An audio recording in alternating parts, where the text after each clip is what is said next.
Olá, começa agora o programa Trabalhador em Foco. Esse programa que é uma realização do Movimento Sindical de Petrópolis, através da união de diversos sindicatos, que fazem com que eu tenha oportunidade de levar para você aí de casa informações precisas e relevantes sobre o dia a dia de todos nós trabalhadores. Hoje eu tenho o prazer de conversar com a Rosane Borsato. Ela que é assistente social e agora responde pela Secretaria de Assistência Social da Prefeitura Municipal de Petrópolis. Afinal de contas, se é para falar de assistência social, tem que ter formação para isso, né, dona Rosane? Seja muito bem-vinda. Concordo plenamente, Carla, sem nenhuma dúvida. E te agradeço imensamente a oportunidade também. Nós que agradecemos para que a gente faça com que a secretaria que hoje você está à frente seja cada vez mais de todos os cidadãos, incluindo os trabalhadores. A Secretaria de Assistência Social não é só para quem está desempregado ou na máxima vulnerabilidade, mas também para o trabalhador. Tô certa? Exato, até porque a gente tem que ter em mente que quando a gente fala de trabalhador, aquelas pessoas que estão desempregadas também são trabalhadores. São trabalhadores desempregados, mas são trabalhadores, nenhuma dúvida. Perfeito. Vamos começar pelo começo, para as pessoas entenderem do que a gente está falando. Queria que você me explicasse o que é a Secretaria de Assistência Social. Então, a Secretaria de Assistência, ela é um órgão da Prefeitura Municipal de Petrópolis e no organograma da Prefeitura Municipal, ela tem status de secretaria, onde nós desenvolvemos uma política pública, deixando claro, não fazemos a caridade, não fazemos favor, nada contra quem queira fazer, mas nós desenvolvemos política pública como direito do cidadão. Essa é a parte mais importante que as pessoas precisam ter em mente. Entender. E aí eu queria Não que você fosse fazemos mais favor. clara ainda. O que significa Isso. fazer caridade em contraponto do política pública? Explica para Isso, gente. ótima pergunta. É assim, a caridade, ela vem de uma vontade, do desejo de alguém, eu quero ajudar, eu quero colaborar, eu quero contribuir. É um desejo individual, muitas vezes, de cada um, ou de algum organismo, ou de alguma associação, enfim, e aí ela faz pontualmente. Ela não tem a obrigação da continuidade ou de estar ligada a um sistema onde eu possa olhar aquele cidadão com a integralidade que eu preciso olhar. E muito menos tenho a obrigação de fazer, de dar, de insistir, de fazer qualquer promoção na vida dessa pessoa. Eu atendi, é o que eu falo, com uma cesta básica maravilhosa, matei a fome, mas o alimento acabou, a fome voltou, porque é uma ação pontual. É tudo que não devemos fazer dentro de uma política pública. Ações pontuais, ou ações estratosféricas, ações de mídia, é tudo que a gente não precisa numa política pública. Então, a assistência tem muito isso, ela foi criada dessa forma, né? Tinha o primeiro damismo, quem fazia assistência no município era a primeira-dama, era a mulher do general, sempre no intuito de aparecer, né? Aquela coisa de que, nossa, vamos fotografar. Até hoje, eu ainda vejo pessoas bastante equivocadas com a questão da assistência. Elas constituem uma organização não governamental, concedem alguns benefícios, pontual, quando não deveria, ainda colocam, gravam vídeos, fazem foto das famílias, das pessoas agradecendo. Olha, dona fulana, muito obrigado por esse leite, por essa cesta, e essa ONG é maravilhosa. Gente, por favor, não façam isso. Isso aí vai contra todo o princípio humanitário. Quando eu concedi um favor a alguém, fiz porque eu quis, não tem que esperar reconhecimento ou muito menos agradecimento público. Então, é que as pessoas pensem bastante nisso. Muito legal o que você está falando, Rosane. E aí, como a gente está falando de uma secretaria pública, ou seja, que faz parte da prefeitura, vem sempre aquela questão assim: mudou o prefeito, mudam os projetos? Mudou o prefeito, muda o trabalho? mudou o secretário, muda a situação, ou existe, dentro da Secretaria de Assistência Social, uma série de projetos e demandas que, indiferente se o prefeito foi o Rubens, depois foi o Bernardo e agora o interino é o Ingo, se essas coisas estão acontecendo em prol da nossa população. Nossa, Carla, isso é o sonho dourado de uma assistente social, sonho dourado de uma gestora assistente social. Você não imagina o desejo de ver concretizado a assistência como política pública que jamais pode ser executada de forma descontinuada. A continuidade desse trabalho é absolutamente tudo.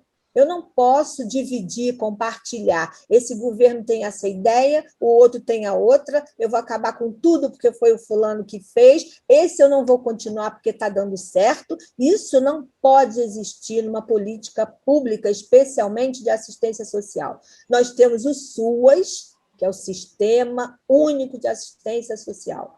O gestor deve sentar nessa cadeira onde eu estou e se dedicar. Se ele não conhece, se dedicar a ler, a estudar, a planejar, a se reunir com seus pares, a buscar essa rede, porque nenhum sistema funciona sem a rede, especialmente assistência social. Nós formamos essa rede, poder público e sociedade civil. A diferença é num sistema único, não é cada um fazendo do seu achismo ou da sua cabeça. Isso é fundamental, especialmente quando lidamos com seres humanos, com famílias e, pior, com famílias empobrecidas. Isso é o sonho dourado de uma política pública, não ter descontinuidade. Certo. Quando você assumiu a secretaria, de lá para cá, é claro que todo gestor, quando assume e vai sentar numa cadeira, ele segue uma série de diretrizes, mas de qualquer forma vem a sua própria bagagem emocional, vem a própria bagagem da sua experiência, e pequenas alterações elas são realizadas, espero eu, que sempre, na tentativa de produzir o melhor para o cidadão. Eu, Carla Coelho, que na verdade sou Carla Emanuela e que conheço a Rosane desde a minha vida inteira, porque eu sou afilhada da sua mãe. Então, assim, eu tenho certeza e tenho coragem de dizer isso na televisão, que você está fazendo o melhor trabalho possível dentro dessa secretaria.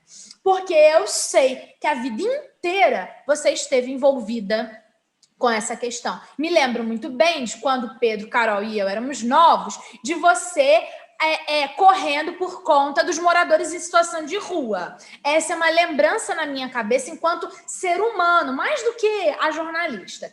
Mas você pegou uma secretaria, e aí eu queria saber dos projetos que você pegou e que está fazendo esse processo de trabalho, assim, quais são os principais que estão em pleno vigor hoje? Então, Carla, essa secretaria ela é bastante grande, não parece, não, mas é sim. Nós temos 18 equipamentos que não funcionam dentro da secretaria. A secretaria ela faz essa gestão, mas nós temos 18 equipamentos, né? Nós temos CRAS, temos CREAS, temos... Isso caberia um programa só para eu poder te falar de cada equipamento. O mais conhecido da população são os CRAs, que são Centros de Referência de Assistência Social. Eu falo um pouquinho deles daqui a pouco, mas respondendo a sua pergunta. Claro, eu peguei uma secretaria que não tinha uma gestão de um assistente social, né? Então, assim, logicamente, na maioria do que eu encontrei aqui, estava bem feito, estava dentro do que deveria ser, até porque a gente tem um sistema e se a gente não cumpre, a gente tem uma fiscalização dos demais órgãos, né? Então, essa é uma obrigação que, querendo ou não, o gestor tem que fazer. Mas, claro, aí vem a coisa da cara que você está dizendo. Como é que a gente dá cara, né? Não tem como. Eu sou de um jeito, o outro é de outro. Eu tenho, assim, as pessoas brincam comigo. Porque a assistência ela tem proteção básica e proteção especial. A proteção especial é bastante complicada, porque ela fala das pessoas que estão nas ruas, pessoas que perderam vínculos, pessoas que estão com vínculos estremecidos, pessoas que estão em abrigo, seja ela idoso, jovem, criança. Então, é a proteção especial. Aí aqui eles brincam muito comigo. A gente sabe que a menina dos seus olhos é a proteção especial. Não posso negar, eu tenho que dizer que, de fato, é.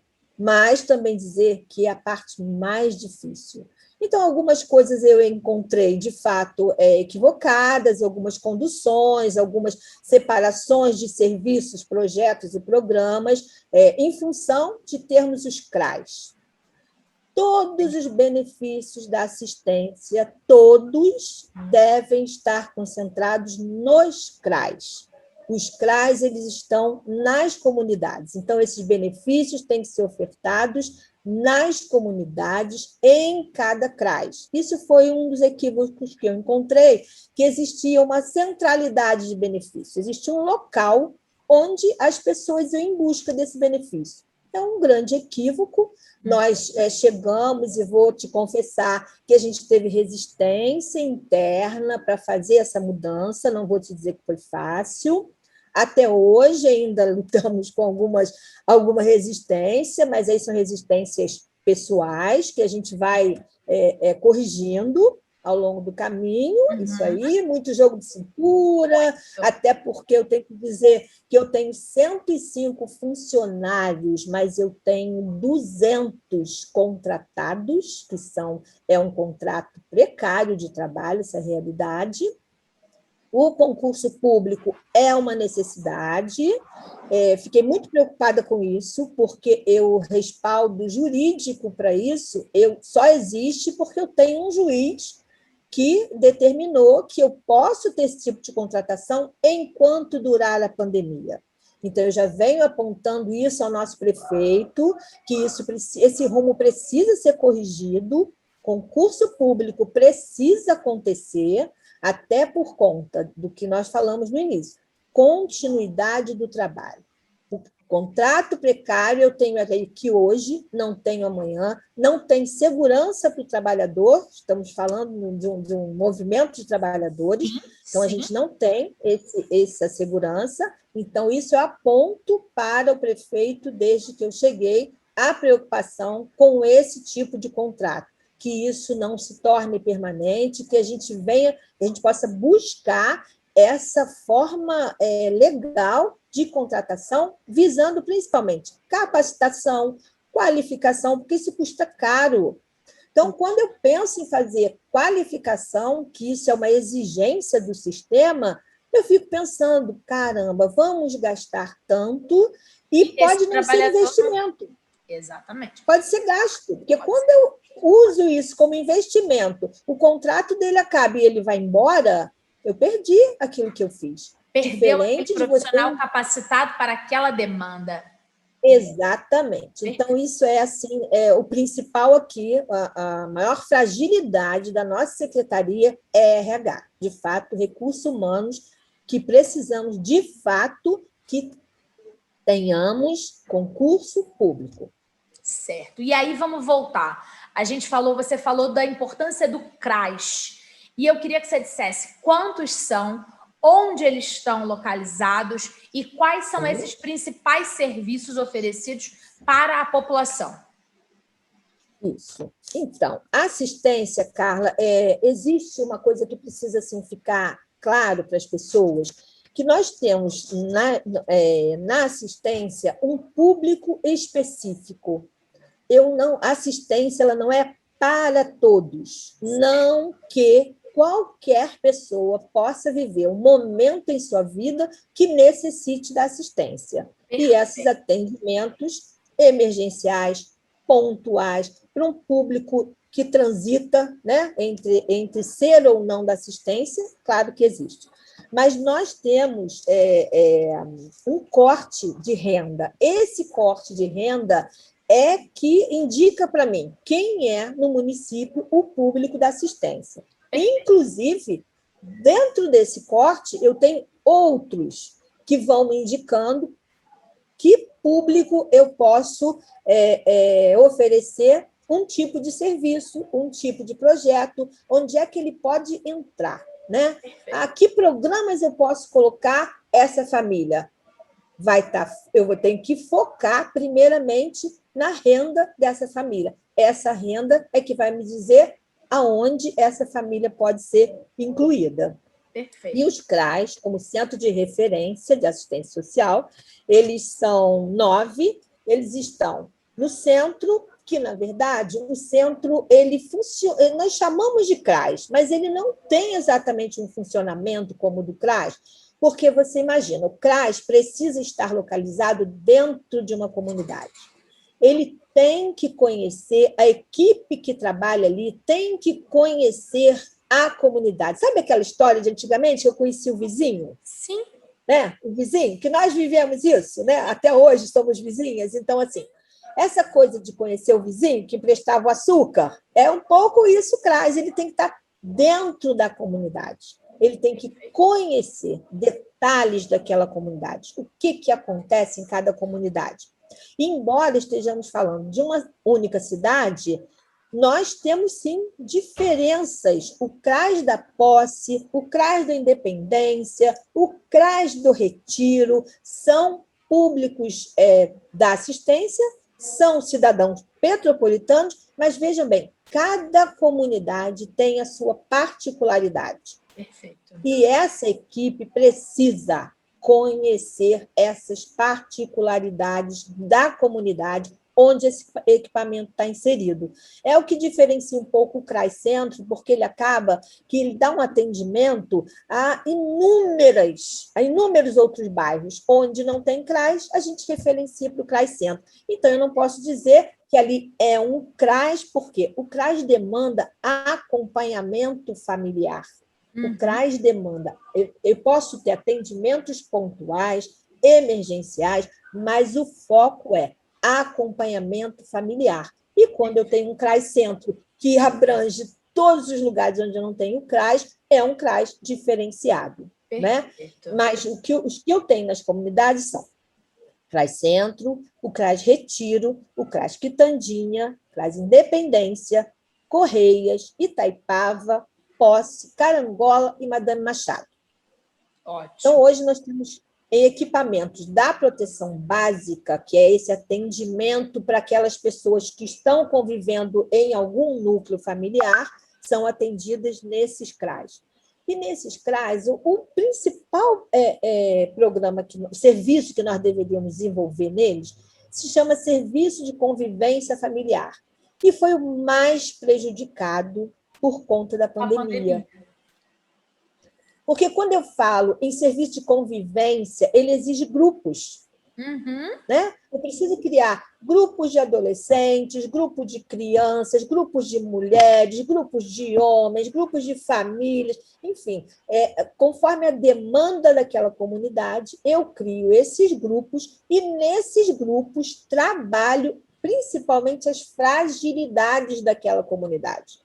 Nós vemos, por exemplo, questão de droga inserida em praticamente todos os nossos CRAs, em todas as nossas comunidades onde o CRAS está, a gente convive com a questão da droga. Isso aí é notório, é um país, é o mundo hoje vivendo isso. Então, assim, eu formo grupos de adolescentes e ali, se eu percebo que a questão da droga tem destaque naquela comunidade, eu começo a fazer esse trabalho. E, nesse trabalho, eu vou convidando outras políticas públicas para participar conosco nesses grupos. Né? Eu chamo a saúde, que vai falar de prevenção, eu chamo a segurança pública, que vai mostrar as questões envolvidas com a segurança quando se refere à droga. Enfim, esses grupos eles são assim fundamentais e fomos muito prejudicados, esse trabalho, por conta da pandemia. Não é? Nós estamos começando a retomar, mas aí, grupos menores, tendo que buscar espaços também na comunidade, onde eu tenha um salão mais amplo, aí eu posso ter a igreja como parceira, eu posso ter o sindicato, eu posso ter a localidade que eu puder ocupar, que eu puder fazer como rede, eu levo esses grupos para que eu tenha menos pessoas, possa atender mais pessoas num lugar mais amplo, porque eu fico restrita à questão do distanciamento, de tudo que nós temos que fazer de protocolo. Então, a gente ficou bem prejudicado com relação a isso, mas é o principal serviço. Legal. Vou falar de outros que são, que é o que as pessoas mais conhecem, é o Bolsa Família. Né? O Bolsa Família, que eu queria também um programa inteiro para falar da minha admiração por esse programa e que as pessoas não conhecem. A maioria diz, isso é uma esmola, isso aí não devia existir, isso aí é um favor, isso é uma coisa política. Então, eu falo, gente, é aquele ditado assim, eu tenho que dar o peixe, e eu tenho que ensinar a pescar e não dar o peixe, eu vou além. Eu falo, pescador com fome morre. Então, eu preciso sustentar esse pescador para daí orientá-lo e para que ele faça uma boa pescaria. Também tomando cuidado com os rios que vão secando, né? As pessoas vão secando os rios, vão tirando tudo dos trabalhadores e depois botam na conta deles o fracasso. Então, eu queria uma hora para a gente falar só de Bolsa Família. Vamos falar de Bolsa Mas Família. o Bolsa Família, como é que acontece? Eu tenho o CRAS, a família procura, nós fazemos um cadastro, é a porta de entrada na assistência, é esse cadastro. E eu tenho números bastante, Carla, assim, assustadores com relação ao município, com relação a uma cidade imperial. Que as pessoas olham, parece que somos todos primos do imperador, netos de não sei quem. Mas não é verdade. Não é assim. Muito pelo contrário. Então, trabalhei aqui, nesses 4 meses, na busca, a gente prepara quadrimestralmente, orientamos aqui a equipe, a cada quadrimestre nós elaboramos um relatório. Esse relatório não é só para me dizer números de atendimento, não é exatamente essa a minha preocupação. Minha preocupação é que, nesses relatórios, eu trago os dados desse cadastro. Esse cadastro ele é muito completo, ele é muito completo. Eu tenho mapeamento hoje de onde estão os pobres da nossa cidade. Em que região eles se concentram, que idades eles têm, eu posso te dizer exatamente, através desse cadastro, que hoje nós temos quase 30 mil cadastros, então dá um bom retrato, né, da nossa cidade. A gente tem uma cidade de 307 mil habitantes. Exatamente. Então, eu estou falando de 10% dessa cidade, você vê que é um número... 10% eu estou falando de famílias, estou falando em 30 mil famílias. Quando eu multiplico por 3, 4, você vê que representação eu tenho com esse cadastro. A gente pode estar falando aí que mais ou menos 1/3 da população precisa ser atendido pela Secretaria de Assistência Social. É isso que a gente está falando. É isso, exatamente. Isso é muito Carla. Sério. Muito, muito. Precisa ser muito debatido, muito discutido, muito falado, muito refletido. Eu não tenho a menor dúvida. Esse relatório desse quadrimestre, eu vou te dizer, eu hoje estou aqui interinamente, estou de passagem, sempre digo para a minha equipe, assim como entrei, posso não estar mais aqui amanhã. Né? Infelizmente, isso é a questão da política e a questão de estar interinamente. Então, isso não resta a menor dúvida. Então, eu trabalho, acelero um pouco, venho acelerando as coisas que posso, fazendo aquelas coisas que, de fato, eu dê conta de deixar para quem chegar, para o próximo gestor. Então, eu estou te dizendo, esse relatório que nós elaboramos, Carla, o próximo gestor, não só da assistência, o próximo prefeito que aqui chegar, se ele quiser fazer um trabalho, desenvolver de fato um trabalho com as famílias pobres desse município, está claro, eu tenho dados, eu tenho localizações, assim, eu acho que vai ser o maior legado que eu vou deixar nessa secretaria, com essa equipe, vou te dizer, com parte da equipe que eu encontrei, porque o primeiro medo das pessoas, ela vai chegar, ela vai demitir todo mundo. Acabou, vão todos embora, porque nós chegamos aqui por indicação de A, B ou C, ela vai demitir todo mundo, vai começar do zero. Não fiz, acordei, inclusive, isso com o prefeito, por conta da continuidade, eu pedi, me dá um tempo que eu, de fato, vou identificar. Aquelas pessoas que, de fato, não é? Elas não chegarem junto, como a gente costuma dizer na gíria, mas que elas não entenderem, né, o que é política pública e como vamos desenvolver isso, essas, de fato, eu vou precisar remanejar, trocar, demitir, enfim, ver de que forma a gente conduz da melhor maneira. Mas, então, assim, eu quero te dizer que esse relatório, claro, ele tem a mão de pessoas técnicas, que foi quem eu trouxe junto comigo, as minhas coordenadoras, as diretoras. Foi um pedido atendido, né, pelo prefeito, que esses cargos eu pudesse ocupar com pessoas técnicas. Então, claro que esse relatório vem da capacidade dessas pessoas em elaborarem esse relatório, e, para mim, é o maior legado, mas contei sim. Quando eu cheguei na hora do operacional, na hora de procurar precisar, né, daquele jovem que entende tudo da internet, que eu falo para ele o que eu quero, inimaginável, e ele me dá até melhor do que eu pedi. Então, essa equipe, eu agradeço imensamente, esses meninos e meninas que estão aqui prontos a colaborar. Eles hoje, quando eu cheguei, a gente tinha um pouquinho de dificuldade para eles me entenderem. Hoje eu falo que eles adivinham até meus pensamentos, porque quando eu falo, gente, eu preciso disso, vamos fazer um convite para isso, secretária? Tá pronto, vê se está bom.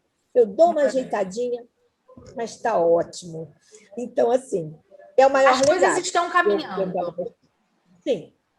Rosane, a gente está chegando no final do programa e eu queria que você deixasse uma forma muito objetiva para o nosso telespectador entender um pouquinho do que é a secretaria, entender o que são os CRAs e o papel dessa secretaria que atende, então, pelo menos um terço, ou deveria atender ainda mais um terço dessa população da nossa cidade. Sim. Queria que você deixasse como as pessoas podem obter mais informações sobre os tipos de atendimento à população. Isso. Então, o que eu quero dizer para as pessoas é o seguinte: os centros de referência, os CRAs, eles estão nas comunidades. Então, você sentiu dificuldade, seja ela qual for, tem dificuldade com relação à saúde, à educação, à segurança, dificuldade, vocês querem orientação, procurem os CRAs. A nossa equipe, a assistência, perpassa por todas as demais políticas. Então, a nossa equipe tem que estar pronta, preparada para dar as orientações que você precisa, e eu ainda digo mais: perguntou, não sabe a resposta, se informe, mas que ninguém saia de um equipamento da assistência sem a devida informação. Então, um espaço de informação, sem nenhuma dúvida, um espaço de acolhimento, principalmente com relação a esse momento de pobreza, da miséria acentuadíssimas que estamos vivendo, os auxílios emergenciais que não chegam à população, que quando chegam vêm de forma pontual, vêm de forma desconectada da assistência. Isso é um equívoco. Aliás, mais um dos inúmeros equívocos, talvez a gente não encontre nem acerto, né, nessa política nacional que a gente está vivendo, mas um dos maiores equívocos é não estar conectado com a assistência, em especial com relação aos benefícios emergenciais que, por acaso, chegam. Então, assim, os CRAs são aquele equipamento de porta aberta. A questão da inclusão em programas sociais, sim, aí você vai ter informação, você vai conhecer de imediato se você está elegível ou não, para que programa, e ficando claro, você pode não estar elegível nesse momento, mas fiquei desempregada amanhã. Não adianta, porque eu não tenho direito. Tem sim, volta lá.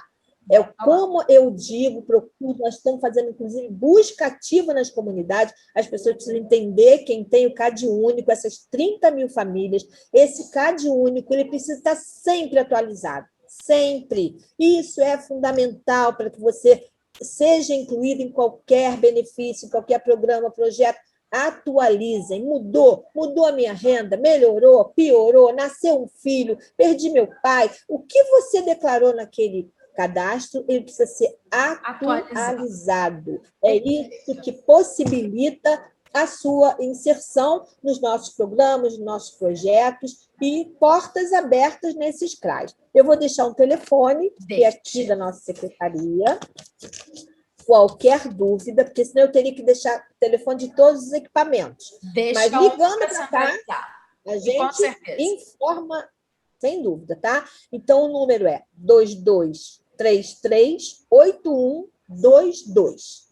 Ligando para esse número, você vai ter as informações que você precisa para se direcionar ao equipamento que melhor possa atender a demanda que você está apresentando naquele momento. 2233-8122. Maravilha. Rosane, obrigada. Foi um imenso prazer conversar com você. Nada, espero voltar, que temos muito assunto. A assistência é infinita. Pode ter certeza. Obrigada a você de casa que ficou muito comigo. Obrigada, a gente volta em breve num novo programa Trabalhador em Foco. Um abraço grande e até lá. Tchau, tchau.